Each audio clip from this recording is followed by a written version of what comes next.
បាទសួស្តីបងប្អូនកំពុងទស្សនាបាទតាម YouTube បាទ Channel ខ្ញុំបាទធៀងណាបាទអូខេថ្ងៃនេះឲ្យបងប្អូនមកទស្សនាបាទនៅក្នុងដីមេណាបាទដីកន្លែងវិសុបាទសេកមាសបងប្អូនមកទស្សនានេះផ្លែស្វាយបងប្អូនណាបាទ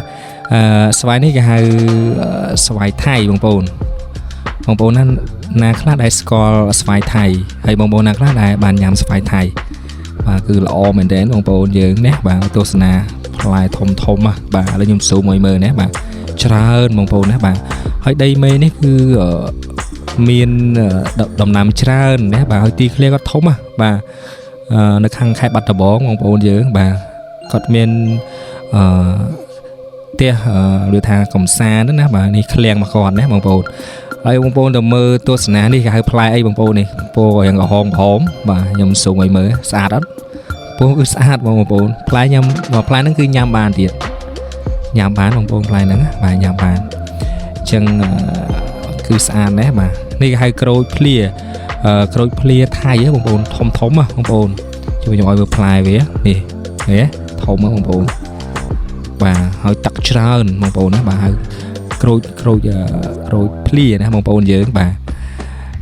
បងប្អូនតោះទស្សនាទៀតបាទគាត់មានច្រើនដំណាំដាំដុះរបស់គាត់ណាបាទនេះអានេះគេហៅផ្លែម្ដេចណាបាទនេះស្វាយដែរនេះគេហៅស្វាយថៃប៉ុន្តែនេះរៀងទូចបងប្អូនណាបាទរៀងទូចបាទហ្នឹងហើយបងប្អូនបាទឃើញហើយមើលហីមានអារម្មណ៍ថាចង់ស្រក់ទឹកមាត់អត់បាទឥឡូវទស្សនានេះបន្លែយើងម្ដងនេះជីបាទហើយជីអីបងប្អូនណាទាយត្រូវនេះជីហើយជីនំវងណាបាទជីនំវងបាទល្អមែនទែនបងប្អូនយើងនេះបាទឃើញហើយគឺចង់ស្លហ្មងណាបាទស្ងោរជក់មាន់ស្ងោរជក់ត្រីអីណាបាទឆ្ងាញ់ណាបាទអូខេនេះមានច្រើនមានត្រប់ញងត្រប់អីនេះបងប្អូនស្គាល់អត់នេះផ្លែហៅផ្លែអីនេះសម័យខ្ញុំនេះនិយាយថាដឹងថាផ្លែអីដែរបាទ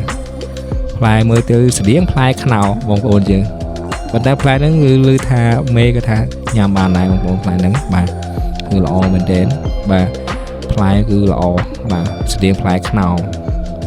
ប៉ុន្តែលឹកវាស្តៀងលឹកអីបងប្អូនស្តៀងលឹកល្ហុងដែរ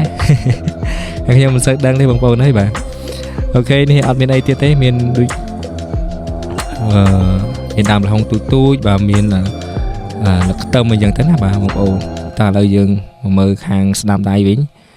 បាទដីទីធ្លាមេគឺធំល្អបាទហើយខ្យល់រំភើយណាបាទ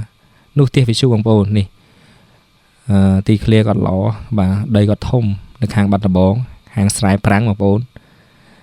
បាទហើយមើលឲ្យមានអារម្មណ៍យ៉ាងម៉េចដែរបងប្អូនចង់មករស់នៅខាងបាត់ដំបងអត់ចង់និយាយថាខេត្តបាត់ដំបងសប្បាយម៉មបាទសប្បាយម៉មបាទស្អីស្អាតក៏សម្បូរបាទប្រុសស្អាតក៏សម្បូរហើយ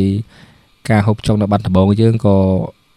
ទូថ្លៃដែរបងប្អូនអត់សូវថ្លៃទេណាបាទគឺល្អណាបាទការរស់នៅគឺល្អមែនទែនបាទនៅខាងបាត់ដំបងនេះឥឡូវយើងទស្សនាចូលផ្ទះខាងមេណាបាទមេវិសុណាបងប្អូនណាបាទនេះផ្ទះគាត់ស្អាតបងប្អូនផ្ទះគាត់បែបថៃបាទស្អាតដែរមើលទៅគួរឲ្យស្រឡាញ់អូឃើញរូបខ្លួនឯងទៀតបាទចប់អូនេះឥឡូវយកមើលកន្លែងខ្ញុំធ្វើការណាបាទក្នុងស៊ីតយោខាងវិសុសេកមាសណាបាទស្អាតអត់បងប្អូនបាទមើលទៅសាមញ្ញប៉ុន្តែស្អាតម្យ៉ាងដែរបងប្អូនណាបាទនឹងកន្លែងខ្ញុំធ្វើការបាទអរគុណយើងមានប៉ុណ្្នឹងវីដេអូណាបាទ